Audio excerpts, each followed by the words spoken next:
வணக்கம் நேர்களே, இன்னைக்கு நம்ம பார்க்க போகிறது இன்னும் ரொம்ப ஒரு ட்ரிக்கி அண்ட் ஒரு ஃபேமஸான ஒரு பவுடர். இது வந்து பிரண்டை பொடி. இது ஆக்சுவலாக கிராமத்தில் எப்படி பண்ணியிருக்காங்க அப்படின்ட்டுன்னு நம்ம பார்க்கலாம். அதே மாதிரி ரெசிபி தான் நம்ம பண்ண போகிறோம். ஸோ இந்த பிரண்டை பார்த்திங்கன்னா ஆக்சுவலி ஸோ சர்ப்ரைஸ் தட் இது பார்த்தாலே ஜாயிண்ட் மாதிரி ஜாயிண்ட்டாக இருக்குது. நம்ம போன் ஜாயிண்ட்ஸ் மாதிரியே இருக்குது. இதில் ஏதோ ஒரு பீஸ் மட்டும் நான் வச்சுருந்தேன், அதை பாருங்கள். இந்த இதை பார்த்திங்கனாக்கா அப்படியே நம்ம உடம்புல இருக்கிற ஜாயிண்ட் மாதிரி ஃபிங்கர்ஸ் மாதிரியே இருக்குது பாருங்கள். அது அவ்வளோ ரொம்ப தத்ரூபமாக இருக்குது. ஸோ இதுவே ஒரு இண்டிகேஷன் தட் இது வந்து it's very good for the bone and joints. இதை வந்து ஸோ இது வந்து அரிக்குங்கிறது எல்லாருக்குமே தெரிஞ்ச பிரண்டை சமைச்சவங்களுக்கு தெரியும். இது கை நம்ம பிச்சோன்னாக்கா அரிக்கும் அப்படின்னு. ஸோ ஒரு ஐடியா என்னென்னா, நான் நிறைய பேர்கிட்ட கேட்கும்போது இந்த மாதிரி ஆயில் தடவி நம்ம பாட்டி எல்லோரும் வந்து என்ன சொல்லுவாங்கன்னா, அந்த மாதிரி கையில் தேங்காய் எண்ணெய் தடவிட்டு பிக்கலாம். ஓகே, ஸோ நம்ம இப்போ வந்து நம்மளுக்கு இன்னொரு வசதி இருக்குது. நம்ம க்ளவுஸ் போட்டுக்கலாம். க்ளவுஸ் போட்டுட்டு கூட நம்ம இதை பிச்சோன்னாக்கா நம்மளுக்கு வந்து இது அரிக்காது. அண்டு கை நம்ம எண்ணெயும் தாண்டி சில பேருக்கு அரிக்கலாம், அலர்ஜிஸ் இருக்கலாம். ஸோ அதனால் வந்து க்ளவுஸை போட்டுட்டு நம்மனாக்க நம்மளுக்கு ஈஸியாக இருக்குது. நான் ஆக்சுவலாக நேற்றுக்கு நான் வந்து க்ளவுஸை போட்டு தான் நான் வந்து இதை பிச்சு வச்சுருக்கேன். ஸோ இது ஆக்சுவலாக கொஞ்சம் வாடின மாதிரி இருக்குது இல்லையா? ஸோ இது வந்து கிராமங்களில் இப்படி தான் பண்ணுறாங்க. இதை வந்து பிச்சு ஒரு நாள் வெயிலில் அப்படியே அதை கொஞ்சம் காஞ்சு அது கொஞ்சம் சுருங்கின மாதிரி வர வரைக்கும் இதை காய வச்சுட்டு தான் இதை எடுக்கணும். So that's the correct procedure. So அதனால் வந்து இப்போ நம்ம வந்து இதை எடுத்து நம்ம வந்து இதை ரோஸ்ட் பண்ணிக்கலாம். இதை வந்து ஆயில் இல்லாமல் இதை வறுத்து எடுத்துக்கலாம். இன்னும் கொஞ்சம் ட்ரை ஆக்கிக்கலாம். அதை இன்க்ரீடியன்ட்ஸ் என்னென்ன நோட் பண்ணிக்கோங்க நேர்களே. பிரண்டை பொடிக்கு பிரண்டை, உளுந்து, ஜீரகம், வரமிளகா, கருவேப்பிலை, இதுதான் இதுக்கு தேவையான இன்க்ரீடியன்ட்ஸ். ஸோ இதை நம்ம எப்படி இதை ரைஸில் இந்த பவுடரை போட்டு சாப்பிட்றது அப்படிங்கிறது தான் நம்ம பார்க்க போகிறோம். ஓகே, ஸோ இதை நல்லா ட்ரையாக இதை ரோஸ்ட் பண்ணி எடுத்துக்கலாம். ஸோ இதை நல்லா ட்ரை ரோஸ்ட் பண்ணியாச்சு. இதை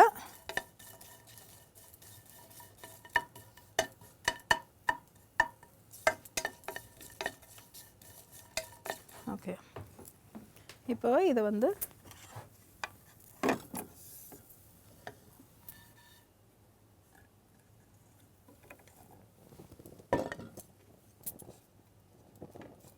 கொஞ்சம் நல்லா அப்படியே வணங்கி இருக்குது. நெக்ஸ்ட் வந்து நம்ம கொஞ்சோண்டு கோல்ட் ஆயில் எடுத்துக்கலாம்.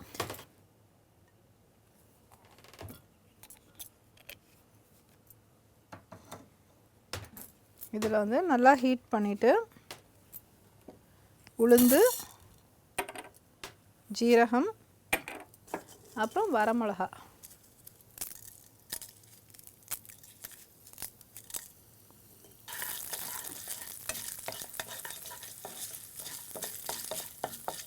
ஓகே. இப்போ இதில் கொஞ்சம் கருவேப்பிலையும் ஆட் பண்ணிடலாம் அதில். அண்ட் தென் ஸ்டவ் ஆஃப் பண்ணிட்டு கொஞ்சமாக பெருங்காயம், இது கொஞ்சம் அப்படியே நல்லா கூலாகட்டும். அண்ட் தென் உப்பு. ஸோ இது எல்லாமே ஒரு மாதிரி ஒரு வில்லேஜ் டைப் ரெசிபிங்கனால இதுக்கெல்லாம் நம்ம கல்லுப்பு ஆட் பண்ணிக்கலாம். But if you use to adding soft salt, that is iodise salt இருக்கு இல்லையா, இந்த கல்லுப்போட ப்ரொபோர்ஷன் வந்து கொஞ்சம் டிஃப்ரெண்ட்டாக இருக்குது. அதே அளவு நம்ம ஆட் பண்ணும்போது இது கொஞ்சம் ஜாக்கிரதையாக ஆட் பண்ண வேண்டியிருக்கு.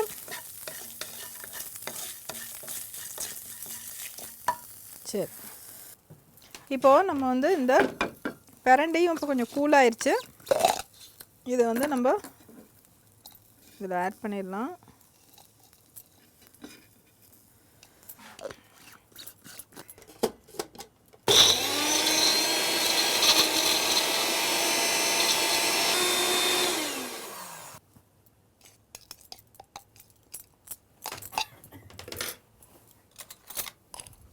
இப்போது இதில் வந்து இந்த ரிமைனிங் இன்க்ரீடியன்ஸை ஆட் பண்ணிடலாம்.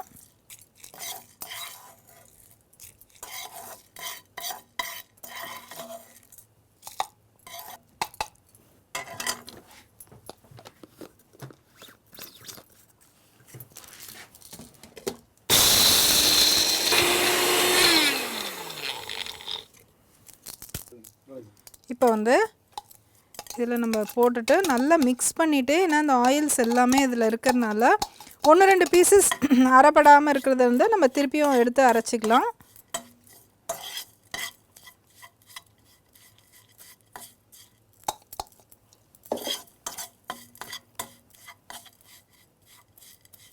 பட் இப்போ இதை பார்த்தீங்கன்னா இப்போ நம்ம உண்மையான 100% பிரண்டை போட்டு பண்ணால் இது எவ்வளோ க்ரீனாக இருக்குது பாருங்கள். நானும் மார்க்கெட்டில் நிறைய பிரண்டை பொடி பாருங்கள் எல்லாம் ப்ரௌனிஷாக தான் இருக்கும். கொஞ்சம் ஒரு 10% பிரண்டையை ஆட் பண்ணிவிட்டு அப்படியே நம்ம பிரண்டை பொடி அப்படின்ட்டுன்னு சொல்லுவாங்க. செம்ம ஃபைப்ரஸாக இருக்குது.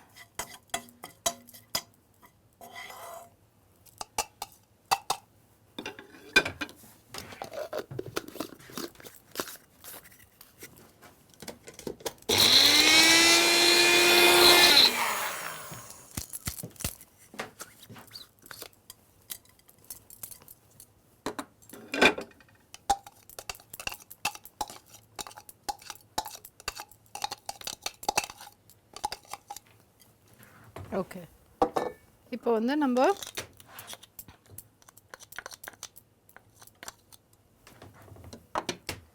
இதை நம்ம வந்து ஒரு பாட்டிலில் எப்படி ஸ்டோர் பண்ணுறதுன்னு பார்த்துடலாம். அப்புறம் ரைஸ் போட்டு மிக்ஸ் பண்ணி சர்வ் பண்ணி பார்த்துடலாம். அதை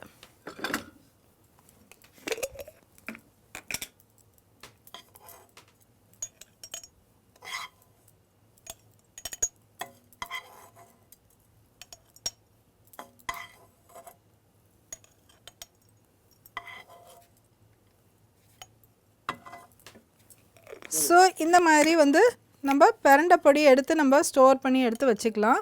ஸோ ரொம்ப சூப்பராக இருக்கும். இதை எடுத்து நீங்கள் அப்படியே ஃப்ரிட்ஜில் வச்சுக்கோங்க அதை. ஏன்னா இது ப்ரிசர்வேட்டிவாக இல்லாமல் பண்ணது இது. ஸோ அதனால் always better to store it in fridge. Small குவான்டிட்டிஸாக போட்டு முடிச்சுக்கோங்க அதை. ஓகே, ஹாட் ரைஸ், ஸ்டீமிங் ரைஸோடு இதை கலந்து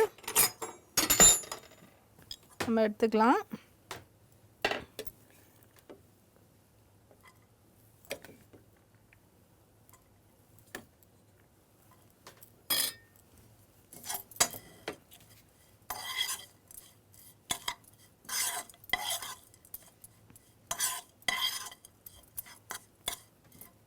ஸோ நீங்கள் ரைஸோடு மிக்ஸ் பண்ணும்போது உப்பு காரம்லாம் சரியாக இருக்கான்னு பார்த்துக்கோங்க. ஈவன் இப்போ 1-2 இப்படி மிளகா இருந்தாலும் it will be very nice. ஏன்னா இது எல்லாமே நல்ல ஹோம்மேட் ஃபுட் அப்படிங்கிறனால ரொம்ப ஹெல்தி அண்ட் ஆரோக்கியமாக இருக்கும். இஃப் யூ லைக்னாக்க கொஞ்சோண்டு நம்ம இதில் நெய் கூட ஆட் பண்ணிக்கலாம்.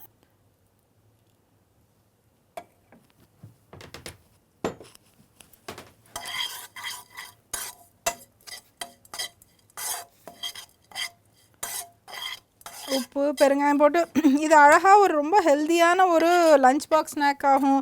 நீங்கள் வீட்டில் எதில் வேணாலும் போட்டு சாப்பிட்லாம். ஹெல்த்தியாக ஒரு நல்ல ஒரு குவிக் ஒரு டிஷ் ஒன்று மாதிரி இருக்கும்.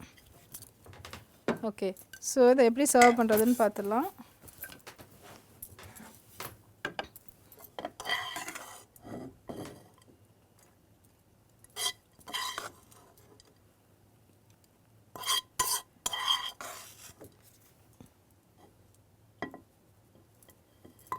ஓகே, ஸோ இது வந்து நம்மளோட ரொம்ப டேஸ்டியான பிரண்டை பொடி சாதம்.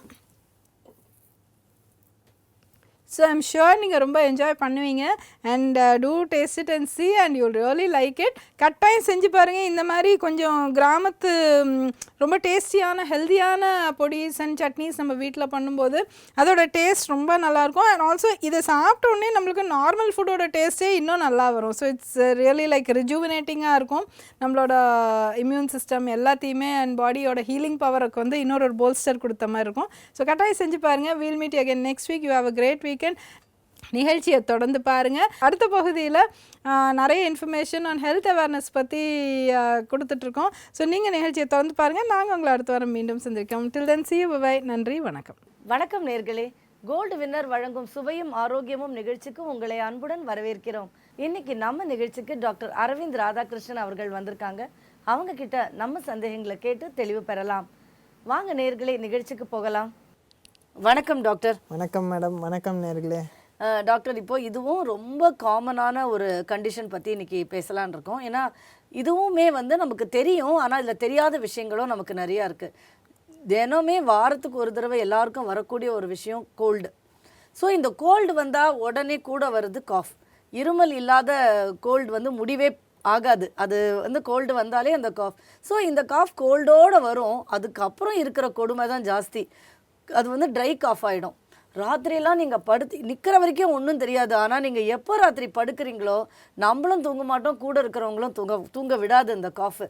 ஸோ இது என்ன டாக்டர்? காஃபியும் சொல்லுங்கள், ட்ரை காஃபியும் சொல்லுங்கள்.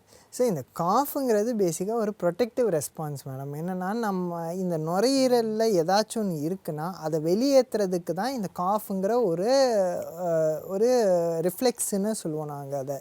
இது இருக்குது. ஸோ தட் நம்ம அந்த ப்ரெஷரில் தான் அது வந்து நுரையீரலோ அந்த வின் பைப்லேருந்து வெளியில் வரும் அந்த காஃபு. ஸோ அது வந்து எப்போதுமே வந்து தப்பான விஷயம் கிடையாது. இப்போது நாங்கள் வந்து காஃபை எப்படி டிவைட் பண்ணுவோம்னா, சளியோட வருதா காஃபு, சளி இல்லாமல் இருக்கா, வறட்டு இருமலாக இருக்கான்னு நாங்கள் ஃபஸ்ட்டு டிசைட் பண்ணுவோம். இப்போ ஒரு சளியோட ஒரு இருமல் வருதுன்னா அது மோஸ்ட் லைக்லி ஏதாச்சும் ஒரு இன்ஃபெக்ஷனோட அறிகுறிக்கு தான் இருக்கும். இப்போ நீங்கள் சொல்கிற மாதிரி ஒரு கோல்டு வருதுன்னா அந்த கோல்டு வந்ததுக்கப்புறம் லைட்டான ஒரு நுரையீரலில் ஒரு இன்ஃபெக்ஷன் வந்துச்சுன்னா அங்கேருந்து வந்து ஒரு அந்த இன்ஃபெக்ஷன் மெட்டீரியலோடு சேர்ந்து வெளியில் ஒரு இருமல் வரும். அதுக்கு நிறைய பேர் நான் என்ன பார்த்துருக்கேன்னா காஃப் சப்ரசன்ஸ்னு சொல்லி இந்த சிரப்லாம் குடிப்பாங்க காஃப் வராமல் இருக்கணும். அப்படி பண்ணுறது வந்து அப்படி பண்ணிங்கன்னா அந்த இன்ஃபெக்ஷன் வெளியில் வராமல் நுரையீரலுக்குள்ளே உட்காந்து இன்னும் மோசமாகிக்கிட்டே போகும்.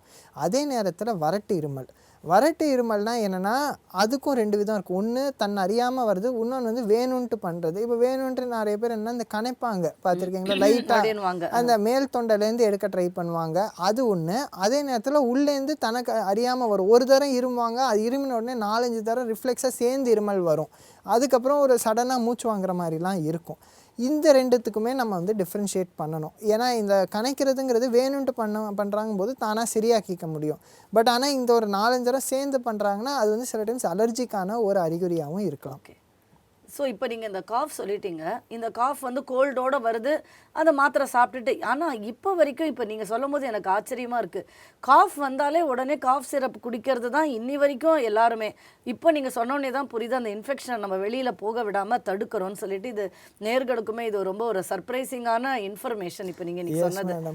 இப்போ என்னென்னா அந்த ஸ்பூட்டம்னு நாங்கள் சொல்லலாம், இந்த சளியோட கலரை பேஸ் பண்ணி தான் நாங்கள் நிறைய விஷயம் டிசைட் பண்ணுவோம். இப்போ ஒருத்தருக்கு ஆஸ்துமா இருக்குது, இல்லை ஒரு சிகரெட் பிடிக்கிறவர்னா அவருக்கு வந்து ஒரு சளி வருதுன்னா அது வெறும் வெள்ளை கலரில் தான் வரும். அப்படி வருதுங்கும் போது எதுவும் பெருசாக இன்ஃபெக்ஷன் இல்லை, இருமலும் இருக்கும், அதே நேரத்தில் இன்ஃபெக்ஷன் இல்லைன்னு அர்த்தம். அதே நேரத்தில் மஞ்சள் கலரில் வருது, இல்லை பச்சை கலரில் வருது, இல்லை சில பேருக்குலாம் என்னென்னா ஒரு ரத்தம் வர மாதிரி வரும். அப்படி இருக்குன்னா நம்ம என்னன்னு இன்னும் டீட்டெயிலாக பார்க்கணும். அந்த டைமில் நீங்கள் வந்து காஃப் சப்ரஷன் கொடுக்குறதுங்கிறது வந்து காரணத்தை ட்ரீட் பண்ணாமல் பிரச்சனை மேலாப்பில் இருக்கிற பிரச்சனையை மட்டும்தான் நீங்கள் சரிப்படுத்த. எக்ஸாக்ட்லி, ஒரு டெம்பரரி ரிலீஃப் கிடைக்கும், பட் மெயின் பிரச்சனை என்னங்கிறது தெரியாது. ஸோ இந்த சிரப்போட எஃபெக்ட் போனோடனே திருப்பி ஒரு இருமல் வரும். ஸோ இப்போ நீங்கள் சொன்னீங்களே கலர் ஆஃப் த ஸ்பியூட்டம் வச்சு சொல்கிறோன்னு, அதே மாதிரி தான் இப்போ டிபிக்கும் சொல்லுவாங்க. அப்படிதானா? அந்த இதை வச்சால ரத்தம் வந்தால் அந்த ஒரு அறிகுறியும் இருக்காதுல்ல? இப்போ இந்த சளியில் ரத்தம் வரதுங்கிறது டிபிக்கான அறிகுறிங்கிறது ரொம்பவே ஒரு தெரிஞ்ச பழமொழின்னே சொல்லலாம். ஆனால் இப்போ ஆஃப் லேட்டாக நாங்கள் என்னென்னா நிறைய டிஃப்ரென்சஸ் நாங்கள் பார்க்குறோம். டிபி வந்து இப்போ பீப்புள் அந்த அவேர்னஸ் இருக்கிறதுனால கொஞ்சம் சீக்கிரமாகவே வந்துடுறாங்க. ஒரு ஈவினிங்காக ஒரு ஃபீவர் வருது, வெயிட் லாஸ் ஆகுதுன்னா கொஞ்சம் சீக்கிரமாகவே வந்துடுறாங்க. இந்த இருமலில் வந்து சளியில் வந்து ரத்தம் வருதுன்னா எதர் மேல் தொண்டையிலேருந்து வர மாதிரி இருக்கும், இந்த கணச்சிக்கிட்டே இருக்கிறவங்களுக்கு அந்த மாதிரி வரும். அதே நேரத்தில் நம்ம சில கிருமிகள் வரும்போது கலரே சிவப்பு கலரில் வரும். ஸோ இந்த மாதிரி நிறைய காரணங்கள் இருக்குது. உங்களுக்கு ஏதாச்சும் இந்த கலர் வருதுனாலே நீங்கள் உங்கள் டாக்டர்கிட்ட போய் பார்க்குறது தான் பெஸ்ட்டாக இருக்கும் இதில். ஓகே. இப்போ நீங்கள் இந்த கோல்டுன்னு சொல்கிறீங்களா, இது எங்கேயோ ஒரு இன்ஃபெக்ஷன் வந்தால் தான் வரும், அதை அவாய்ட்லாம் பண்ண முடியாது இல்லையா? அந்த கோல்டு இன்ஃபெக்ஷனுங்கிறது வந்து பர்சன்ட் டு பர்சன்ட் இம்யூனிட்டி பொறுத்து தான் இருக்குது. இப்போ சில பேருக்குலாம் என்னென்னா மாதம் ஒரு தொண்டை கட்டிடும், தொண்டை கட்டினதுக்கப்புறம் ஒரு 2 நாளுக்கு ஒரு இருமல் சளி இருக்கிற மாதிரி இருக்கும். சில பேருக்குலாம் என்னென்னா ஜென்ரலாகவே ஒரு லக்கில் வந்து ஒரு இம்யூனிட்டி ரொம்ப நல்லா இருக்கும், எந்த ஒரு இன்ஃபெக்ஷனுமே வராது. ஸோ இது பர்சன்ட் டு பர்சன்ட் தான் டிபெண்ட் ஆகும். இதோட ரியாக்ஷனுமே எவ்வளோ நாளைக்கு இதுக்கப்புறம் இருமல் இருக்குங்கிற ரியாக்ஷனுமே வந்து ஒருத்தருக்கு ஒருத்தர் மாறும். ஓகே. ஸோ இப்போ விளையாட்டாக ஒரு படத்தில் வந்து நம்ம சூப்பர் ஸ்டார் ஒரு வார்த்தை சொல்லுவார், கோல்டு வந்தது சளி வந்ததுன்னா மாத்திரை சாப்பிட்டா 7 நாள் இருக்கும், சாப்பிட்லன்னா 1 வாரம் இருக்கும், அதுக்கப்புறம் சரியாக போய்டும்னு வாங்க. ஏன் அது அவ்வளோ லாங்கு ஒரு உடம்பாக இருக்குது? அது ரொம்ப கஷ்டப்படுத்துதே.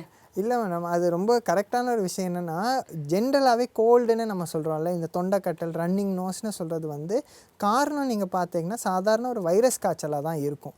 வைரஸ் காய்ச்சலுக்கு நிறைய பேர் என்ன பண்ணிடுறாங்கன்னா ஆன்டிபயோட்டிக் மாத்திரை சாப்பிட்றாங்க. ஆன்டிபயோட்டிக்குங்கிறது வந்து பாக்டீரியாங்கிற கிருமியை கொல்றதுக்கான மாத்திரைகள்.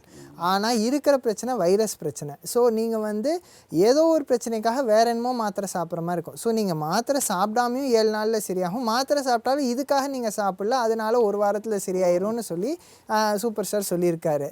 பட் இருந்தாலுமே சில டைம்ஸ் நாங்கள் வந்து டாக்டர்ஸ் நாங்கள் வந்து ஆன்டிபயோட்டிக் மாத்திரை வைரஸ் காய்ச்சலுக்கு கொடுப்போம். அது எப்போ கொடுப்போம்னா நாங்கள் கொமார்பிட் கண்டிஷன்ஸ் பார்ப்போம். என்னென்னா இப்போ ஒரு வைரஸ் காய்ச்சல் வந்துருச்சுன்னா ஜென்ரலாக இம்யூனிட்டி குறைஞ்சிரும். நீங்கள் கோவிட்லேயே நீங்கள் பார்த்துருப்பீங்க, போனது வைரஸ் காய்ச்சல்னால போயிருப்பாங்க, அதுக்கப்புறம் நுரையீரலில் செகண்டரி இன்ஃபெக்ஷன்னு சொல்லுவாங்க, ஒரு பாக்டீரியா உட்காந்துருச்சுன்னு சொல்லுவாங்க.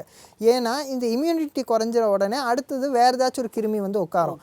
அந்த மாதிரி ஒரு கிருமி வந்து உட்காந்துடக்கூடாதுன்னு நாங்கள் வந்து சில டைம்ஸ் ஆன்டிபயோட்டிக் மாத்திரை கொடுப்போம். இது யாருக்கு கொடுப்போம்னா ஏஜட் பீப்புள், இல்லைனா இம்யூனோ சப்ரஸ் சுகர் இருக்கிறவங்களுக்குலாம் வந்து ஆல்ரெடி இம்யூனிட்டி வீக்காக இருக்குது, ஒரு குழந்தைங்களுக்கு இம்யூனிட்டி வீக்காக இருக்கும்போது நாங்கள் ஆடட் ப்ரொடெக்ஷனாக நாங்கள் சேஃப்டி மெஷராக இந்த மருந்து கொடுப்போம். பட் பொதுவாகவே ஒரு வைரஸ் காய்ச்சல் வந்துருச்சுன்னா அது போனதுக்கப்புறம் அந்த உள்ளே இருக்கிற லைனிங் ஆஃப் தட் இது சுவாசவாயு வந்து ஒரு தரம் வெளியேறிடும். அப்படி வெளியேறும்போது என்னென்னா அந்த சுவாசவாயு வந்து ரொம்ப சென்சிட்டிவாக இருக்கும். லைட்டான ஏசி காற்று பட்டாலுமே இருமல் ரொம்ப தொடர்ந்து வரும். ஸோ இப்போ நீங்கள் சொன்ன மாதிரி வைரஸ் இது இன்ஃபெக்ட் ஆகி வந்தால் தான் அந்த 1 வாரம் 2 வாரத்துக்கு இருக்கும் காஃபு கோல்டு. ஆமாம் மேடம். ஏன்னா இந்த வைரஸ் வந்து ஜென்ரலாக அந்த மேலே இருக்கிற சூப்பர்ஃபிஷியல் லேயரில் தான் உட்காரும். அதனால தான் இந்த தொண்டை மட்டும் கட்டின மாதிரி இருக்கும்னு சொல்லுவாங்க இல்லையா, ஒரு வாரத்துக்கு தொண்டை மட்டும் கட்டின மாதிரி இருக்குன்னு.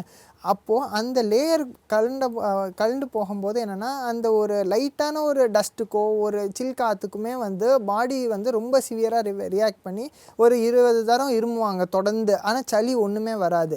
அவங்களுக்குலாம் நீங்கள் வந்து டாக்டரை போய் பார்த்து அவங்க ஒரு ஸ்பெசிஃபிக் மெடிசின்ஸ் கொடுப்பாங்க, அது கொடுத்தா நல்ல ஒரு ரிலீஃப் கிடைக்கும். ஓகே, நிஜமாவே இது வந்து ஒரு மோஸ்ட் காமன் திங். ரொம்ப வருஷமாக ஆண்டாண்டு காலமாக நம்ம இதை ஃபேஸ் பண்ணுறோம் தான். இருந்தாலும் இந்த கோல்டு அண்ட் காஃப் பற்றி நிறைய இன்ஃபர்மேட்டிவான விஷயங்கள் நம்ம தெரிஞ்சுக்கிட்டோம்.